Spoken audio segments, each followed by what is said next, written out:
This is KGW-TV, Channel 8, Portland. This is News 8 at 5, where news and information come first.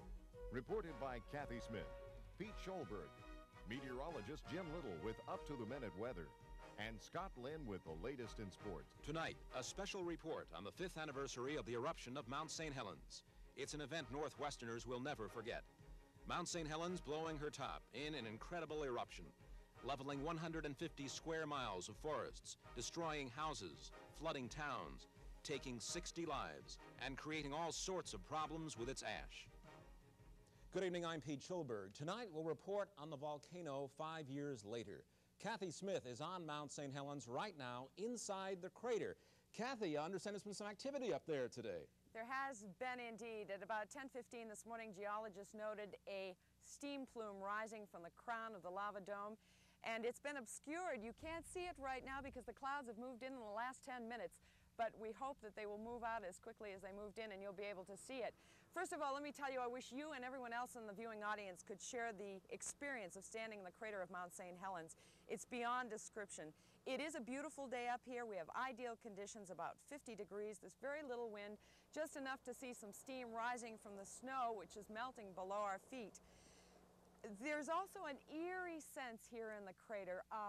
You hear sounds like the crackling of a fire, and then your eyes start to focus on the rims of the wall of the crater, and you see rock falls coming down, gathering up speed, and hitting the floor with a sound that's like a giant's footstep, and it's hard to describe any other way. Then you notice that they're about the size of buildings. They're not small rocks as they seemed to be when they were coming down the side of the crater. Also, there's an odor in here. It's unique. I don't know how to describe it except to say it's a little bit of a sulfur odor mixed with the smell of wet sand. It's very pleasant in here. There has been seismic activity that's been noted by geologists, and the steam plume is denoting some activity that started earlier this week. We'll be talking about that more in a few minutes with one of the geologists from the USGS. The fact that scientists now know more about this volcano than they did 5 years ago has helped them in a great way. It's allowed us to come in. I can stand as close to the dome as I am now because of what they know, because they can predict when there are going to be eruptions of this volcano. We're in here at a fortuitous time. I think it's interesting that one day before the 5th anniversary of the eruption of this mountain, the volcano starts to show some activity again, and maybe it's good news and maybe it's not. We'll find out in a moment. But the fact is that Mount St. Helens has been a tremendous help to geologists, and Scott Miller has more on that. For the past 5 years, weather permitting, dozens of scientists have made this trip to the crater of Mount St. Helens. The mountain is more closely watched than any other in the United States. Seismographs, tilt meters, and weather stations dot the snow and ash around its flanks. Geologist Don Swanson has worked here since the volcano first started to act up. It's been a very cooperative laboratory. We've had many eruptions since 1980. The federal government spends between $1 million and $2 million a year to monitor St. Helens and other Cascade volcanoes. But for all that money, the research camp in the crater itself is very simple. Most of what geologists do here is collect data on the lava dome that's been growing in the crater since 1980. Instruments measure the size of the dome, the tilt of the surrounding land, the gas that's emitted from the crater, and even the size of cracks on the dome's fractured surface. What geologists don't record on the spot is radioed back to the Volcano Observatory in Vancouver. Perhaps the most significant gift all these facts and figures have given scientists is the ability to predict eruptions at St. Helens, a skill that's not necessarily applicable at other volcanoes in the world. I don't think we'll ever know if you can predict eruptions at a particular volcano until you go to that volcano and try. St. Helens geologists have been whisked off to study other erupting volcanoes around the world, and research going on in the crater may even tell us more about other planets. NASA is paying to study the erosion of the crater wall to learn more about what created landforms elsewhere in the solar system. Like so many scientific research projects, this one has produced more questions than answers. So after 5 years in the crater, geologists still can't say exactly what the mountain is up to. One thing scientists do know is that history can repeat itself. The greatest lesson of all came on May 18, 1980, when an ominous bulge led to the eruption that blew the north side of the mountain away. The next time such a bulge appears on a volcano, geologists will be strongly urging everyone to get out of the way. At Mount St. Helens, Scott Miller, News 8. The man who was talking to Scott Miller in that report is with us now, Don Swanson from USGS. The clouds have moved away. We can see that lava dome. What are you noticing about the activity that started earlier this week? Well, we're noticing that the dome is deforming or is expanding at an increased rate over what it has been doing for the past 8 months. And also this morning we noticed for the first time a steam plume rising from the dome for the first time since September 20th of last year. These are significant changes. How significant is it? Well, I think this indicates that the dome isn't dead yet, that new magma may be rising into the dome, but it's still some days before we can be sure that there's going to be any major eruption. Are you talking about explosive activity? No, well, we don't really know. At this stage, it's too early to say. It could be, but then it's most likely going to involve quiet extrusion of lava onto the dome. Are you noticing harmonic tremors? No, that hasn't been noticed yet. And earthquakes? Yes, we've been feeling earthquakes. We felt one today on the dome just before the ash plume, in fact. How long since a steam plume has come up from the crater?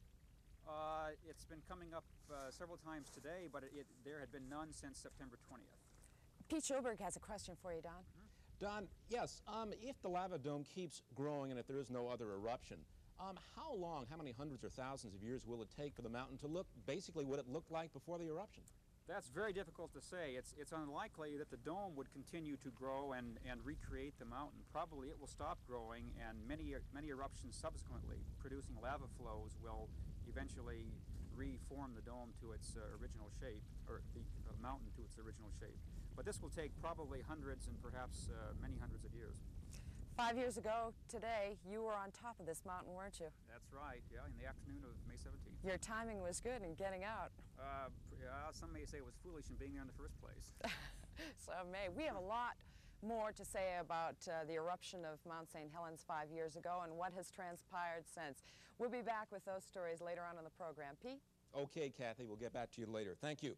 Well, Jim Little is on the ground, and it's a pretty nice day on the mountain, and it's good down here, too. Jim? We had a very nice day today, Pete, with temperatures in the mid-70s around the Portland area. We had some cooling move in, but no clouds, so things worked out very nicely. Take a look at our satellite picture. You'll see the upper-level low-pressure area we've been watching moved on out to sea. It appeared on our weather maps in southwestern Idaho, moved across Nevada, southwestern Oregon yesterday, and is now in a position out like that. So it's kind of out of the picture. We're still close enough that there's a little bit of instability, and we're seeing some showers develop over the Cascades and east of the Cascades, and there's a possibility one or two of those may move down into the Willamette Valley or along the coastline. So there is a chance for a shower or a thunder shower once again tonight in the Portland area and in the Willamette Valley. Tomorrow we'll see some low clouds in the morning and some breakup in the afternoon, and cooler temperatures yet. Temperatures down around 72, 73 degrees tomorrow. Sunday, though, looks like a nice day with some brief morning clouds and sunshine in the afternoon. So all in all, the weekend's shaping up very nice. Okay, I'll have more news on our weather a little later in News 8. Thanks, Jim. Still much more ahead on News 8 tonight. More from the mountain as we remember the eruption and some of the more colorful characters 5 years later. They're making progress in Portland's light rail system, but there has been no headway in the United Airlines strike. And thousands of fish die in an Oregon waterway. We'll have details just ahead on News 8. Gather round the beer fans, I'll tell you about a brew. A beer that tastes real fine, comes in cans and bottles too. It's priced to suit your wallet, so when you got a thirst, pick a beer just made for drinking. Reach for premium Heidelberg. The Northwest wouldn't be the same without great-tasting Heidelberg. Everything premium except the price. Heidelberg makes the difference.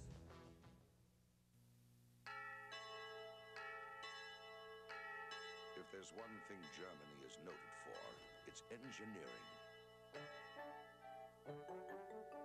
It's a country where accuracy and precision are everything. Perhaps that's why in Germany, where they sell over 350 different brands of watches, the watch that sells most is Citizen. Citizen watches, the smartest engineering ever strapped to a wrist. Who's there helping Mom when she's up with the sun? Who helps her make lunch, great tasting and fun? Who's there when Mom's not, to help us eat well? His first name is John, his last name's Morel. As a matter of fact, next to a dad, John Morel is the best friend a Mom ever had. Who makes the franks that make Mom say gee thanks?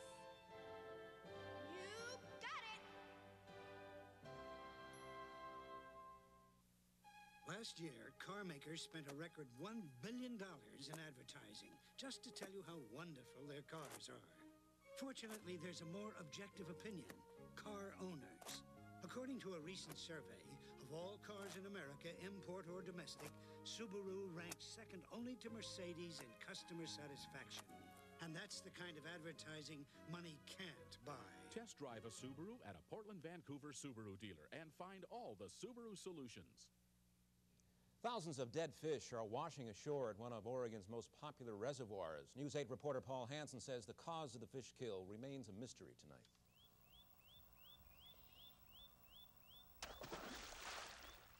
Fish are still being caught at Wickiup Reservoir in central Oregon, but a serious problem has developed in recent weeks. Thousands of kokanee trout have washed ashore, dead or dying from an unknown disease. Campground host Juanita Chambers has been trying to clear shorelines the last 3 days. I wish this would end. While most of the dead fish are kokanee, earlier this week German brown trout and whitefish were also found dead. The species that we're now seeing are usually the most resistant to diseases and parasites. District biologist Ted Freeze of the Department of Fish and Wildlife says the more common forms of viruses, diseases, and parasites have been ruled out. We still don't know really what's causing it. The best guess is that perhaps it's an environmental stress-related thing in the reservoir itself.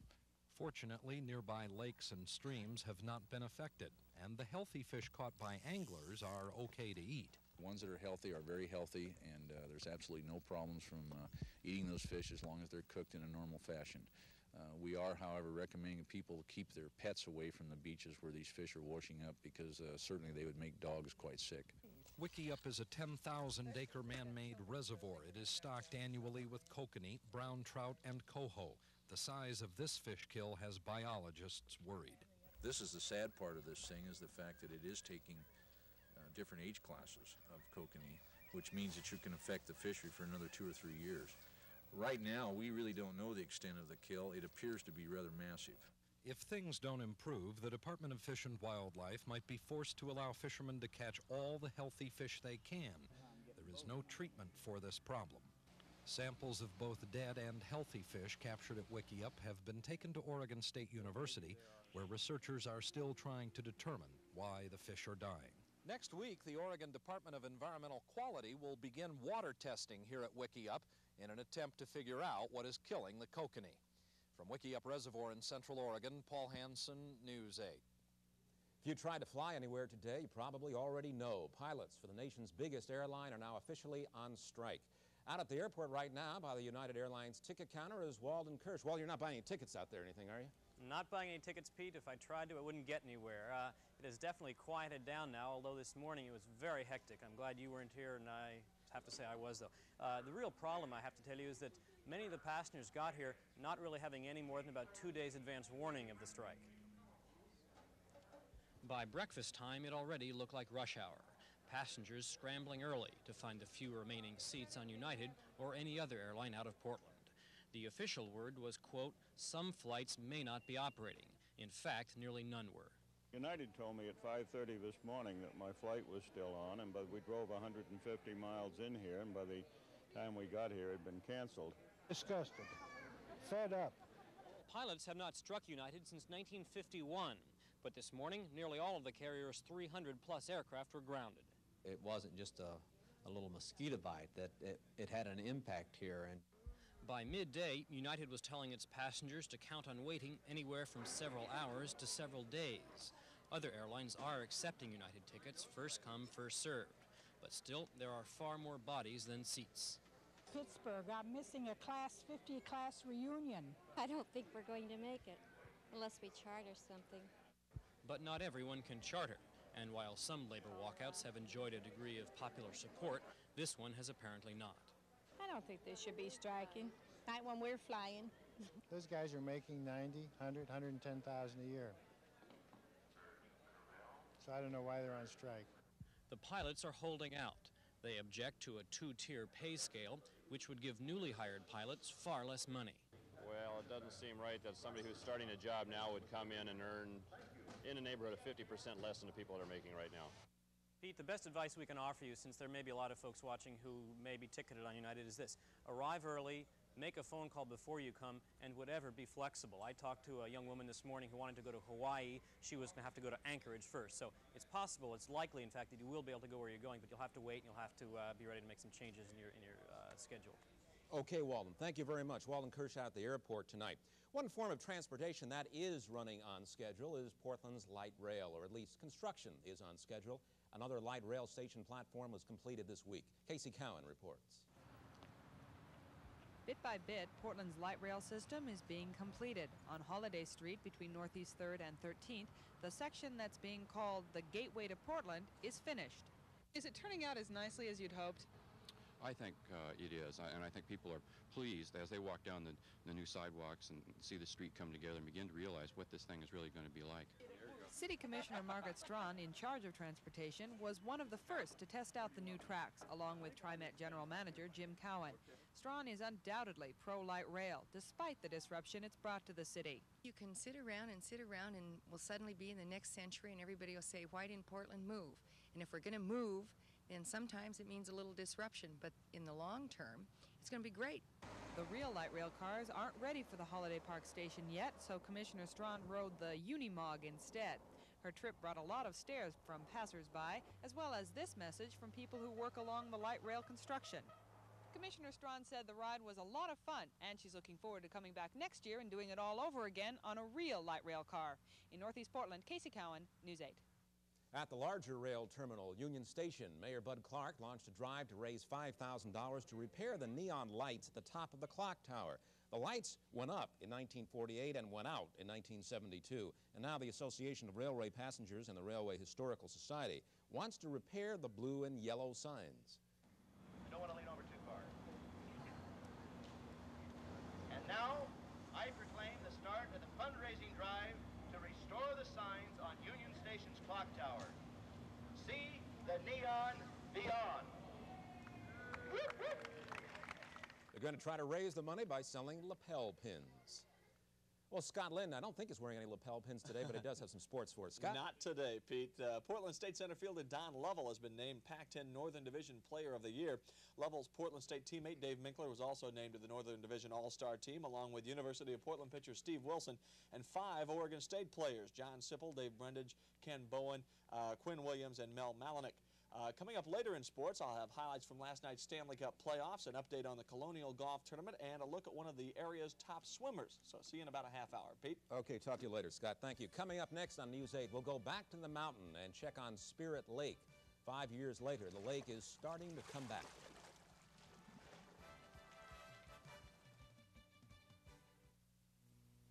From the moment you open it, you know this is no ordinary wine. At Taylor California Cellars, we don't just pick fine varietal grapes, we orchestrate them.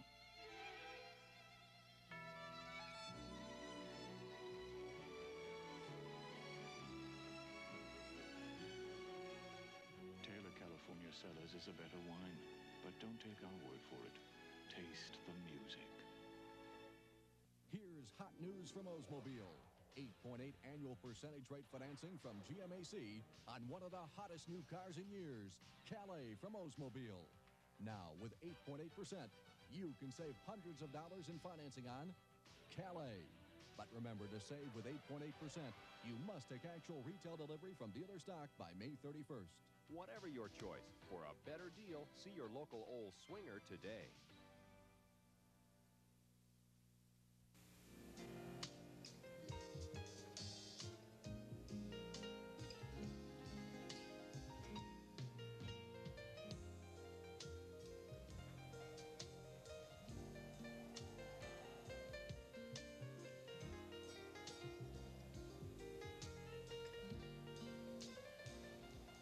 The quiet moment tells the most.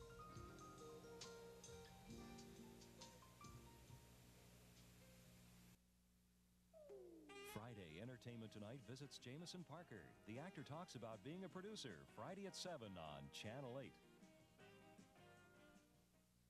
Anyone who visited Spirit Lake before the eruption of Mount St. Helens will never forget its tranquil beauty. Nor is it possible to forget the incredible scenes of the lake after the eruption. Brown water, steaming mud, and nothing but desolation as far as the eye can see. Geysers of boiling water erupted in the lake itself, and where everything was, all the fish in the lake were killed, and many thought all life would be wiped out for years to come. Kathy Smith can see Spirit Lake from her spot inside the crater of the volcano. Well, Kathy, how does it look right now? It looks very good, Pete. It looks dark blue. It's rimmed by the mountains and then a little snow up on the top, and you can barely see Mount Rainier peeking through in the background. It is chocked full of fallen timber. For those people who knew and enjoyed Spirit Lake, they probably wouldn't recognize it now. The shape has changed. In fact, an interesting little story, Harry Truman's brother-in-law said it was very much like leaving your car outside overnight and then coming back to find that it had been stripped down. You still could recognize it as a car, but not much more than that. Pardon me if I seem choked up. It's getting colder up here, and the sun is obscured, and we're getting some clouds in here now, and it's kind of cool. Things have cooled off considerably here in the crater since the days following the eruption. Scientists have discovered, though, that there is life in the lake. In fact, we found life right up here in the crater. A bee was flying around here a few minutes ago. They've been studying the lake carefully since the eruption, and John Hammerly joined them at the lake as they took a look at it.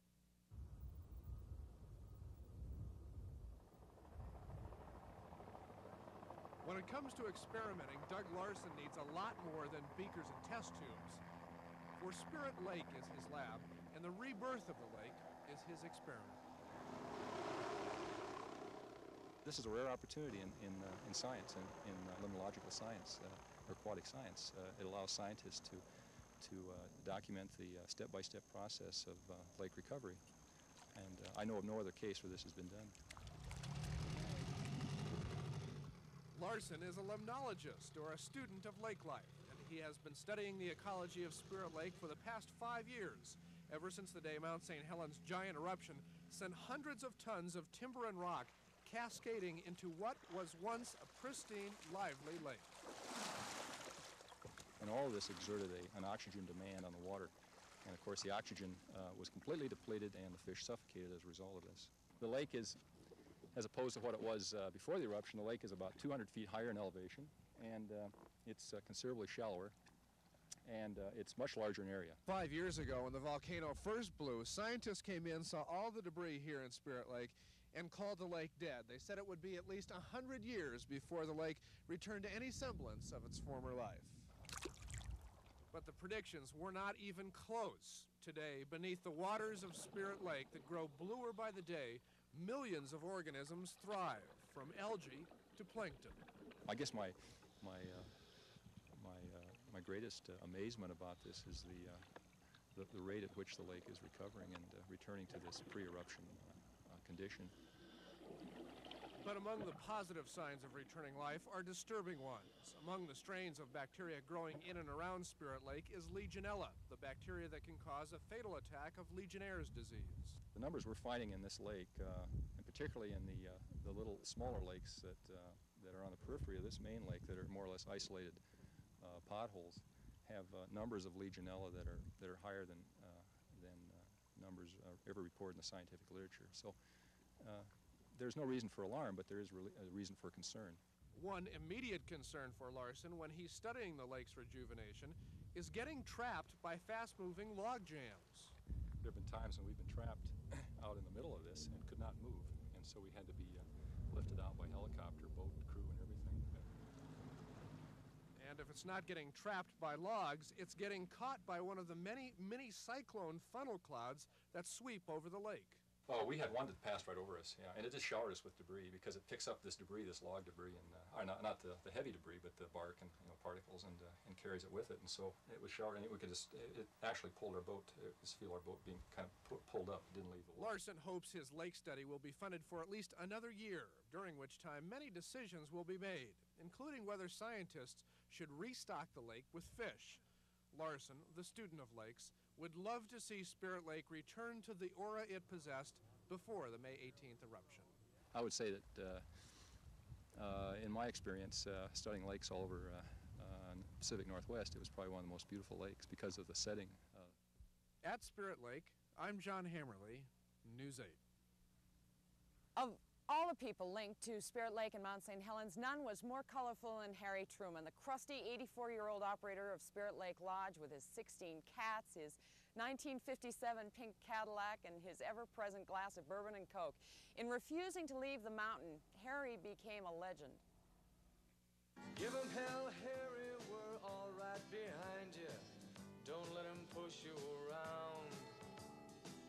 It's your mountain, you can stay if you want to. You don't have to come down. Well, what would you do in my place? With the spread I got, all my lifetime there, all my animals, that home, and my castle's mine. A hell of an institution I got there, and lived there all my life. It'd be awfully hard. It'd take an act of God, 3 acts of Congress to move me out of there. And Congress moves awful slow, you know. I think Harry's spirit was what a great many people around the world appreciate, is someone that will stand up to authority. In their own mind, they think they're right, and stand up and fight and stay put, hold their ground, in spite of all the pressure from the outside. He spent his lifetime practically there. The best part of his lifetime, anyway, was his home. And I didn't blame him. And even though I would argue to an extent about getting out, you know, you just give up on it. Jesus Christ, if anything happened that mountain, it ain't because I'm the mountain. But if anything happened that mountain, there'd be a dozen chopters pick me off here in 5 minutes. We have been getting a number of calls about the fate of Harry Truman, the 84-year-old resident of Spirit Lake who refused to be evacuated. We don't know his fate. Nobody's heard from him. We do know that the Skamania County Sheriff talked with him yesterday. He was still in the area. He refused to leave. He claimed he knew of an old mine shaft, secret mine shaft, where he was going to hide away. Right now, we do know that, in effect, Spirit Lake has disappeared. It's been covered or wiped out with mud flows or ash or lava or a combination of all those different things. And there's very little chance that he survived. Here we are coming in by Spirit Lake, where Spirit Lake was. Now we see ejections of ash and steam right over the area, pretty much where the lodge was. And to see what it looks like now in comparison to what he knew of it, it would just crush him, I think. We're real pleased that the ridge now bears his name. We still feel that he's there. I think I can see a smile on his face, for he lived and died in his special place. And all he would ask of the Lord for his sake is a place in eternity like Spirit Lake. Harry's a part of this area now. He was, to say the least, a unique individual. He attracted attention from all over the world, Pete. He had people writing to him with offers of marriage, people who called asking if they could take care of his cats. He considered himself the king of the mountain, and he wasn't about to leave. Kathy, I never met Harry Truman, but I think like a lot of people, I feel like I know him. Yeah, you do, because we've heard so much about him, and as we said, he's a legend just like the mountain now. He will remain here. His spirit is still with the people in the towns below. He was really something. Okay, Kathy, thank you. We'll be checking back with you a little bit later. News 8 will continue right after this.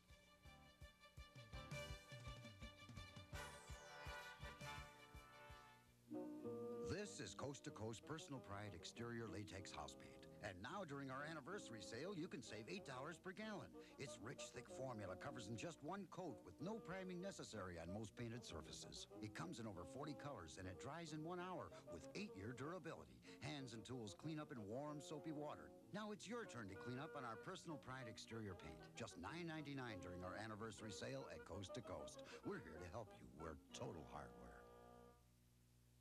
Looks like you folks should get acquainted with Coleman. Coleman? The camping people? Coleman the cooler people. The people who make the Coleman cooking machine. For the patio! And Coleman canoes and boats. Son, don't forget a life jacket. That's Coleman too. So's the tent. Now where's Shirley? And the new Ultimate Lantern. Hey, This is a Coleman we never knew. Coleman, we outfit your outdoors. For a gardener to earn a place in the Guinness Book of World Records takes a mighty green thumb and all the help you can get. That's why so many of America's champion gardeners use Stearns Miracle Grow plant food. They know, a great university proved, Miracle Grow gives you more flowers, more and bigger vegetables than other types of plant food. Say, if world champion gardeners depend on Miracle Grow, shouldn't you?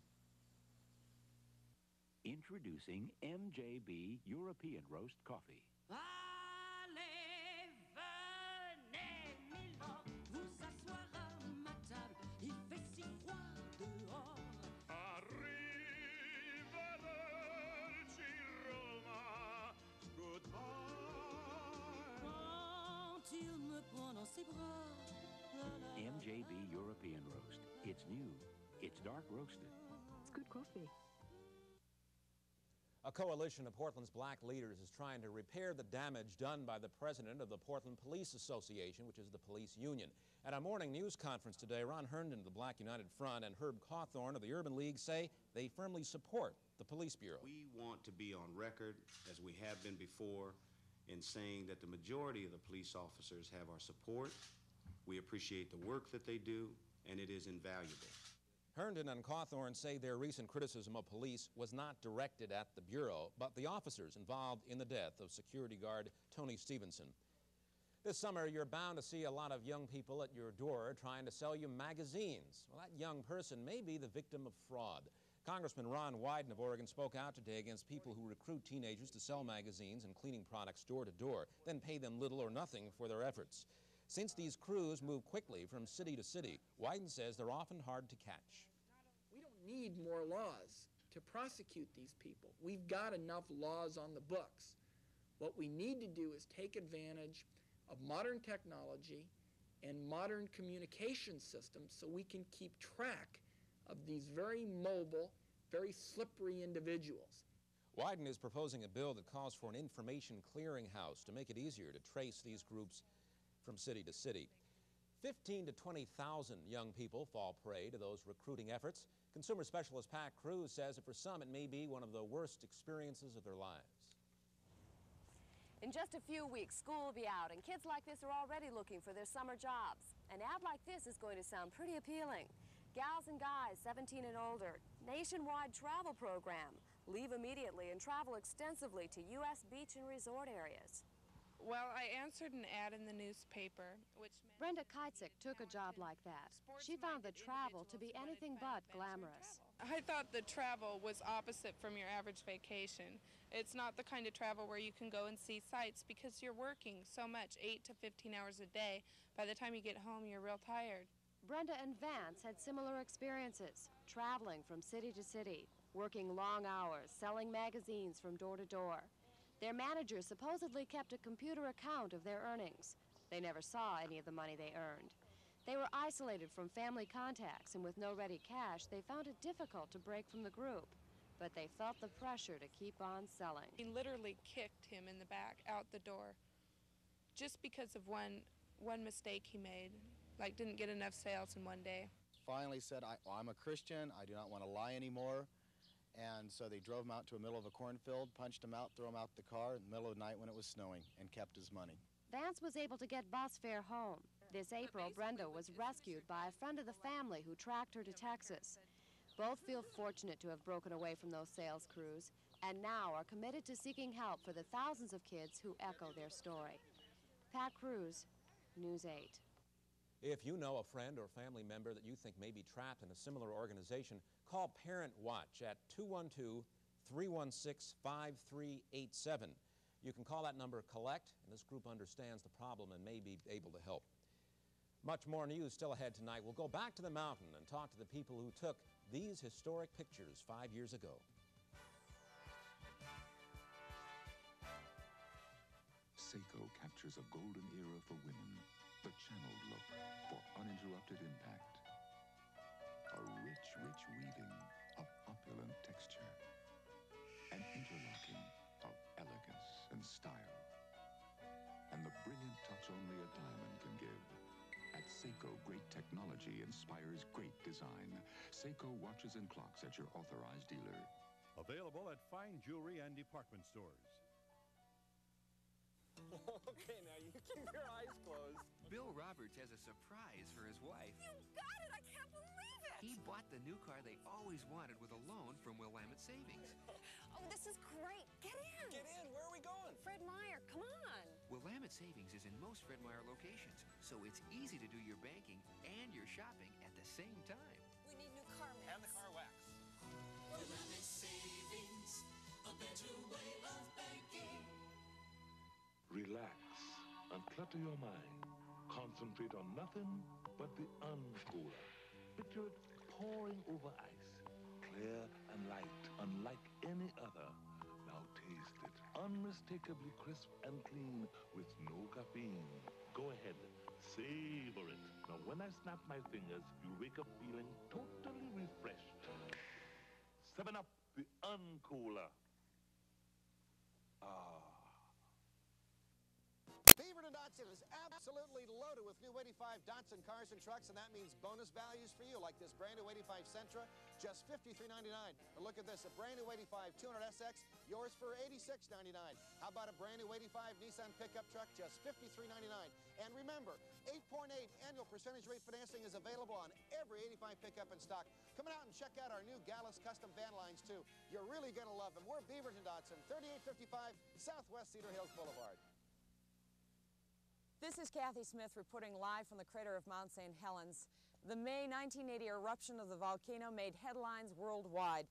In news, we all remembered what we were doing that day. As a matter of fact, I was flying into Portland just hours after the eruption of the volcano and had a good view of it. Kathy Kiyomura talked to some other reporters about their impressions of that eventful day.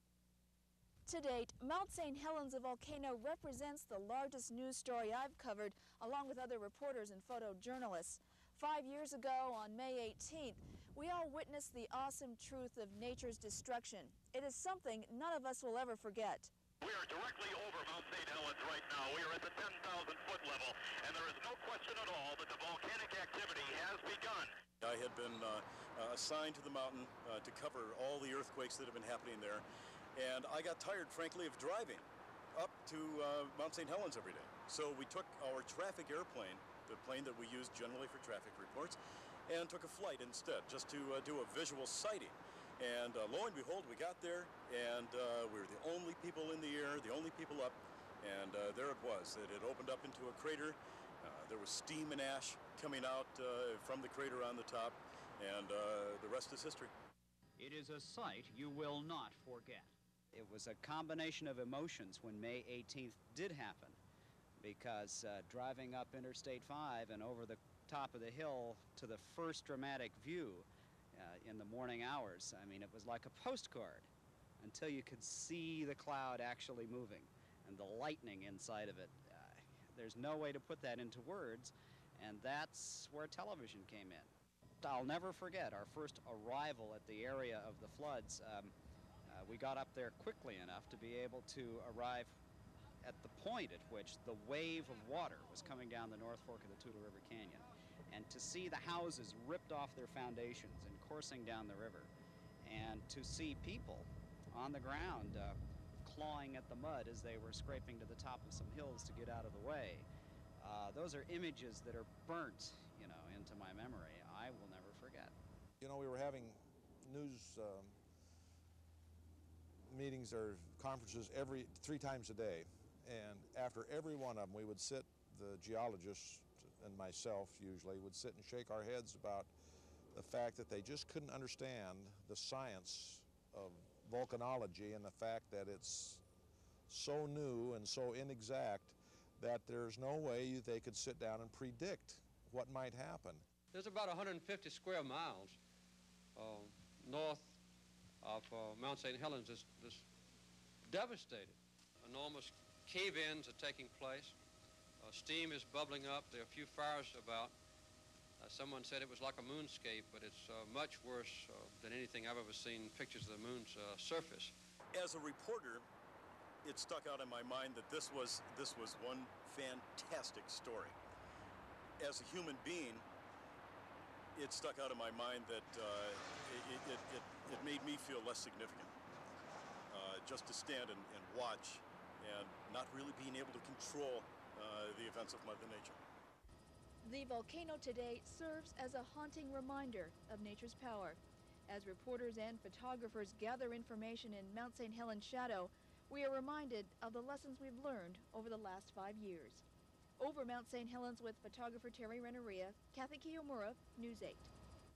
None of us will forget that day, whether we were covering it or living through it. Now, we're in the crater right now, and it is cold here. It was just an hour ago about 50 degrees and warm and lovely with the sun shining and clear. It's changed dramatically. I don't know what the weather is like in Portland, but Jim Little has the forecast, and he'll be with you in just a moment. Hi, I'm Doug Flutie, and they're asking quarterbacks to do just about everything these days, even be the team carver. That's why this new cordless carver from Hamilton Beach comes in handy. No cord, rechargeable, self-sharpening blades, and it's got power. Power to cut thick, power to cut thin, power to cut quick, power for barbecues or camping trips. Come on, you turkey, we've got the cordless carver. The Hamilton Beach cordless carver, now a great gift at all Fred Meyer except 6th and Alder. Rod Anders for Beaverton Toyota, where just $99 over factory invoice plus dealer-installed options buys any new '85 Toyota pickup, including four-wheel drives from our huge inventory. And with your purchase, your choice of either this bedliner or this canopy for just $99. Now, that's any new '85 Toyota pickup, four-wheel drives included, just $99 over factory invoice, and with up to 60 months financing available and as low as $99 down, you can't miss. Beaverton Toyota, corner of Murray and Canyon Road.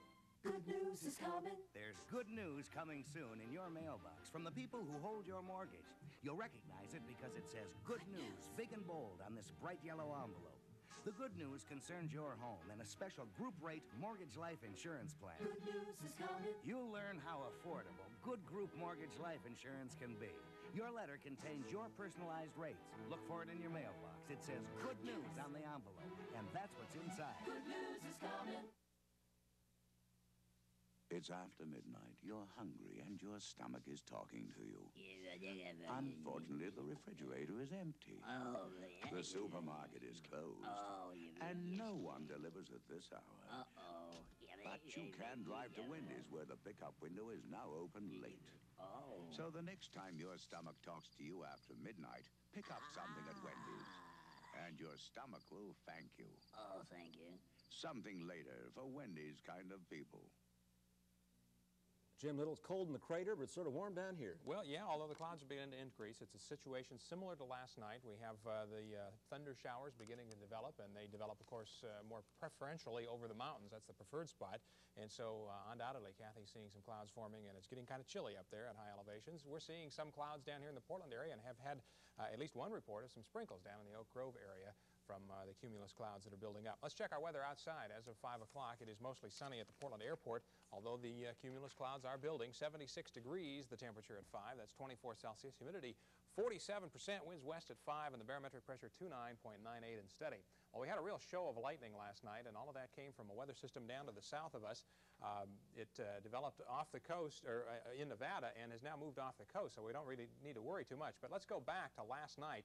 This was the picture we showed on our 5 o'clock news last night. And watch the clouds stream over the Portland area, and watch the upper level low develop and move off the coast, moving from east to west. That's kind of an unusual situation, but here it is out here. It's moving off the coast. We're still close enough to it that the air is a bit unstable, and we're seeing the showers build up tonight. You can see them. They're building over the mountains here, and some of those may drift down into the Willamette Valley. Temperatures today, now we had some missing reports east of the Cascades, but temperatures were mostly in the 70s, about 10 to 12 degrees cooler today from yesterday through the Willamette Valley. Along the coast, temperatures were in the 60s today. Those stations reporting were generally in the 70s and 80s east of the Cascades. Our temperatures around the Portland metropolitan area, highs were mostly in the mid-70s today. 76 degrees out in Troutdale, 76 at the airport, 76 also here at KGW Broadcast Center. Overnight last night, low temperatures in the 40s through the Willamette Valley, 53 though in Portland, 40s along the coast mostly, and mostly 40s and 50s east of the Cascades. Our statistics, the high temperature today at the Portland airport was 76 degrees. The overnight low temperature last night dropped down to 53. The rainfall total at the Portland airport from the thunder showers last night, just a trace, although we had a report of over a tenth of an inch, or about a tenth of an inch up in the Hazeldale area. The showers seemed to move mainly north of Portland and through northern Vancouver last night. Freezing level over Salem this afternoon was 11,900 feet. Nationally, here's what things look like. Our national satellite picture shows some big thunder showers down through parts of Texas. Heavy thunder showers have developed there. Also rain back up over the northeast. Problems there with some rather steady rain all day today. Kind of windy up through the Midwest and the Great Lakes area. Fair skies over the northern plains. Showers moving through the Rockies. Generally fair over most of the western United States, except for the scattered showers beginning to develop up here in the Pacific Northwest. Temperatures today included 97 degrees down in Phoenix. It was 70 degrees up in Minneapolis, 72 degrees in Raleigh-Durham today. Winds aloft chart at 18,000 feet shows basically a ridge of high pressure, but we have this little low pressure area that developed in Idaho, down across Nevada, and back into California. Kind of an unusual thing. If we could get rid of that, just erase it off the map and get rid of these lines and redraw them without that low, we'd have basically high pressure. And so that's what we're looking for the weekend, because that low is dissipating as it moves off. We'll see some low clouds in the morning, but it is out there. We can't ignore it. It's there on the maps, and it took kind of an unusual track. It's slowly moving out of the area, so we're looking for a fairly nice weekend with some low clouds. You can see they've penetrated the southern part of Oregon, and those will move into the Willamette Valley. We'll see some low clouds in the morning tomorrow, but then some sunshine in the afternoon, some brief morning clouds on Sunday, and sunshine in the afternoon, and temperatures generally in the 70s. Again, the wide shot shows the upper level low. It's dissipating now. A stronger low way out in the ocean, basically high pressure. That's the major influence here, the major feature, basically high pressure over the Pacific Northwest. Our forecast, first along the coast, look for low clouds. It'll be mostly cloudy tomorrow with some brief afternoon clearing, and then brief morning clouds and mostly sunny weather on Sunday. West to southwest winds 5 to 15 knots along the coast. Cascades, chance of showers or thunder showers through tonight and tomorrow morning, then partly cloudy tomorrow. Scattered showers tonight, mostly sunny tomorrow and Sunday for the area east of the Cascades. Chance for thunder showers this evening in the Willamette Valley. Morning clouds and some afternoon clearing tomorrow. Brief morning clouds and mostly sunny on Sunday. And for the Portland-Vancouver area, again, a chance for a shower or a thunder shower this evening. Morning clouds, some afternoon clearing tomorrow, about 73 for a high. And then on Sunday, brief morning clouds, mostly sunny on Sunday, and about 75 degrees. So, nice weekend coming up. Pete? Jimmy, also understand it's so cloudy up there in the mountain now that Kathy and our crew have been asked to leave by the government, so we will not be able to go back to them. Don't argue with those guys. But that's what happens with the weather. You don't argue with them. That's right. Okay, Scott Lynn is next with sports. He'll have Stanley Cup highlights and a look at one of the area's top swimmers.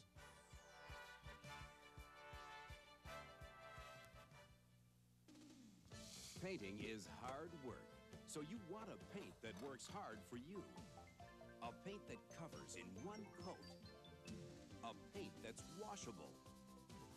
A paint that lasts a long time. A quality paint that's backed by research and careful manufacturing. That's why you should demand Dutch Boy. He works hard for your money. Announcing the Fred Meyer Founders Day sale. We're saluting our founder and rewarding you, our valued customer, with our biggest and best sale of the year. In food, your first 3 Geno's frozen pizzas are 59 cents each. In cosmetics, all shampoos are 40% off with this coupon from our ad. And Nike Lavadome men's athletic shoes, once $49.99, are now $16.96. The Fred Meyer Founders Day sale. It's all about a man who is all about savings. You made us the #1 Jeep Renault dealer in the Northwest, and we're out to make this our biggest sales month ever by offering you 8.5% financing on acres of new Jeeps. Right now, buy a brand new Cherokee built to last and fully equipped from $99.99. Plus, get 8.5% financing on every Cherokee or Wagoneer in our huge inventory. Hurry in today. Test drive the Cherokee or Wagoneer, your choice, and get 8.5% financing. Only at Northwest AMC Jeep Renault at 106 and Canyon in Beaverton. At Vista Optical, our buy one, get one free sale means value. Buy one complete pair of glasses at the regular price and get a second pair, glasses or soft contacts, free. Quality eyewear and quality Hydron soft contact lenses, designed for handling ability, fitting ease, and comfort. Enjoy the soft life with Hydron lenses. So stop by Vista Optical today and buy one, get one free. Hydron and Vista Optical, names you can trust. don't think in terms of baseball playoffs, but that's what's happening right now. That's right. At the collegiate level, the Pac-10 Northern Division baseball playoffs got underway this afternoon in Pullman. Portland State played Washington in the first game, and the Vikings lost to the Huskies 9-5 despite pounding out 16 hits. Oregon State will play Washington State later tonight. In other playoff action, Pacific University's softball team beat Kearney State of Nebraska this afternoon 8-1 to advance to the winner's bracket round of 8. In other baseball news, the St. Louis Cardinals today traded outfielder Lonnie Smith to the Kansas City Royals for minor league outfielder John Morris. He is rated as one of the top prospects in the game. There was one afternoon game in the majors. The Cubs beat the Braves and Bruce Sutter 7-5. In hockey, Edmonton and Philadelphia won last night to advance into the Stanley Cup Finals. In Chicago, Jari Kurri scored 4 goals to lead the defending champion Oilers to an 8-2 victory over the Blackhawks. Wayne Gretzky had 4 assists to bring his total to 14 for the series. That's a new playoff record. And the Oilers won the best-of-7 series 4-2. In Quebec, the Flyers skated to a 3-0 victory over the Nordiques. That gave Philadelphia the series 4-2. The Flyers and Oilers begin the best-of-7 Stanley Cup Finals Tuesday night in Philadelphia. Turning to golf, Corey Pavin fired a course record 64 to move out to a 4-shot lead after 2 rounds of the Colonial National Invitation Tournament. Pavin is now 10 under par. Mark O'Meara is at 6 under. 3 players are tied at 5 under. Defending champion Peter Jacobsen was just 1 shot behind the leaders after the first round, but he's now 10 shots back after shooting a 3 over par 73. Some big-name players failed to make the cut, including Hale Irwin and Ben Crenshaw. The Class A State Track and Field Championships got underway this afternoon at Mount Hood Community College. The top competitors from the state's small schools are on hand trying to bring home a state championship. Paisley is the defending girls champion, and Monroe is hoping to repeat as the boys champion. The Class A state meet will continue tomorrow. In football, the Breakers, meanwhile, are getting ready for Sunday's game against the Arizona Outlaws. The Breakers have lost 5 games in a row and sport a disappointing record of 3-9. They're looking at Sunday's game as a chance to salvage some respect. What we're trying to do, Joe, is win some of these last games just to get the momentum going. If not for the rest of this season, then who knows? If we win 6 in a row, what might happen? But just to win some games to get us started in the right track for the off-season.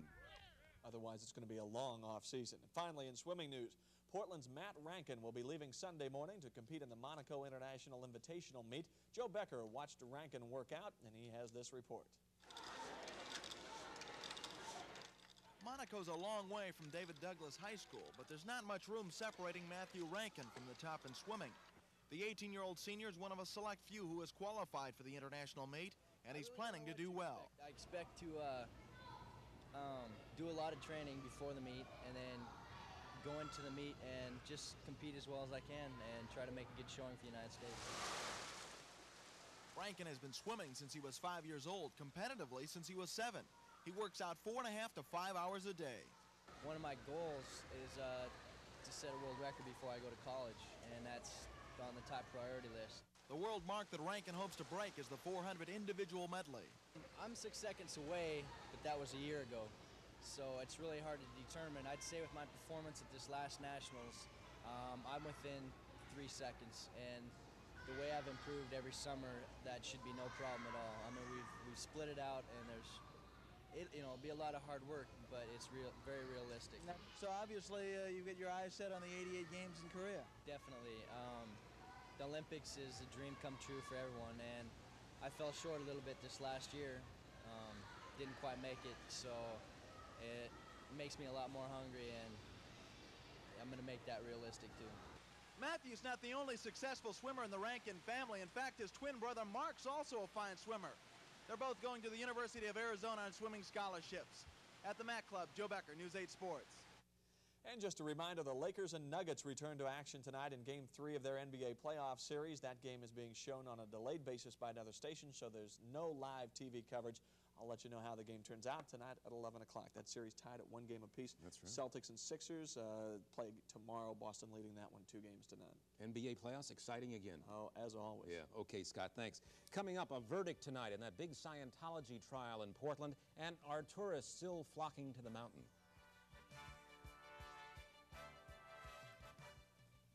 Paul Schatz is closing its Hollywood store and moving to Hayden Meadows. Over $1 million in home furnishings must be sold now at Paul Schatz Hollywood Moving Sale. We discovered a new brand, the Montgomery Ward brand. Yeah. Our new refrigerator makes ice, water, ice cream. I got it. It even beeps when the door's ajar. That's nothing. This microwave can actually smell what it's cooking. It knows when it's done. It's almost human. Almost. Montgomery Ward. It's more than a store. It's a brand.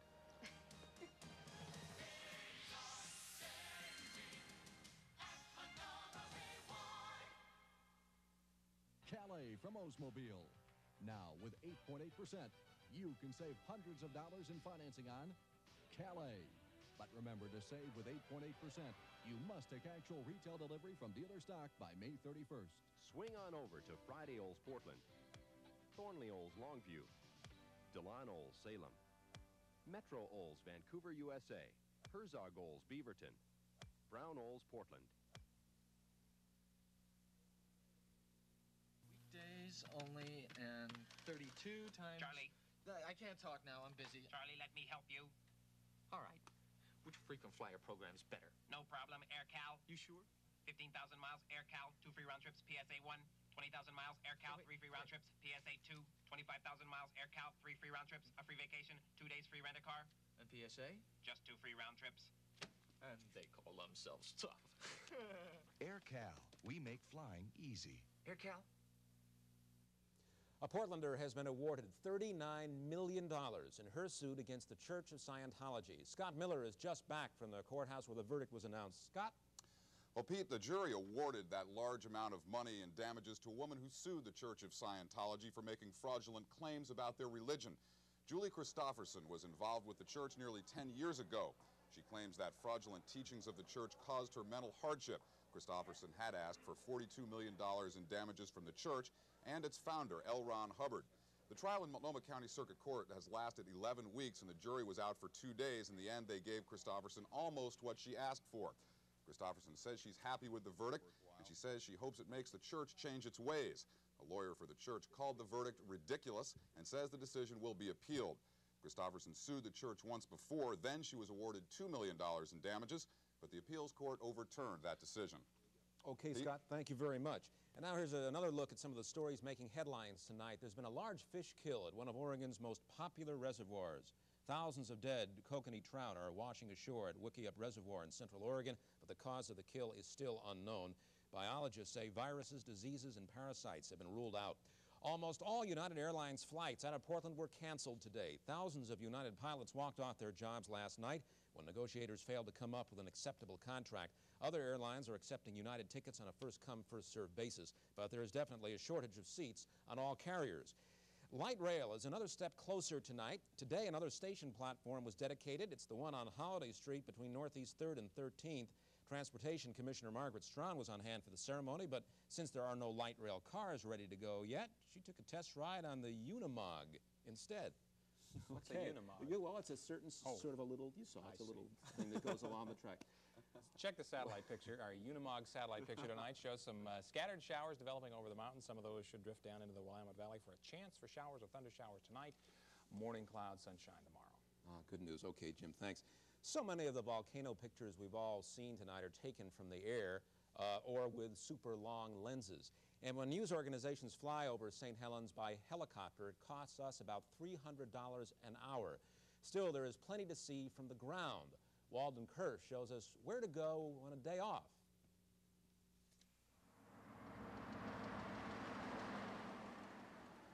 It is tourist season at the edge of the blast zone. They come from all 50 states and from around the globe. Now, stepping on the gas for the final stretch, they head east up the Toutle River Valley. 5 years after, this is the lure of Mount St. Helens. Oh, it depends upon the weather. I bet there's probably at least 1,000, 2,000 cars a day come through here. Not exaggerating one little bit. Much of the traffic comes north on I-5 and exits at Castle Rock. The folks who get out here discover some things. The official-looking arrows point away from the mountain. The volcano is locked. It lies in a hazard zone some 17 miles further to the east. On a Polaroid from here, the 8,000-foot volcano is the size of your thumbnail. What can I see? Nothing. Where is it at? It don't look like nothing to me. How's the view? Of what? This past year, officials estimate that more than 500,000 volcano watchers travel to this part of Washington. Fortunately, if you come as far as New Jersey, the volcanic monument does offer some nicer views. From Portland, Vancouver, head north for half an hour to Woodland. then drive northeast out of Cougar. At Lahar is a clear, unblocked view of St. Helens' relatively quiet side. Here, a mud flow roared down the mountain's flank 5 years ago. It flattened everything in sight.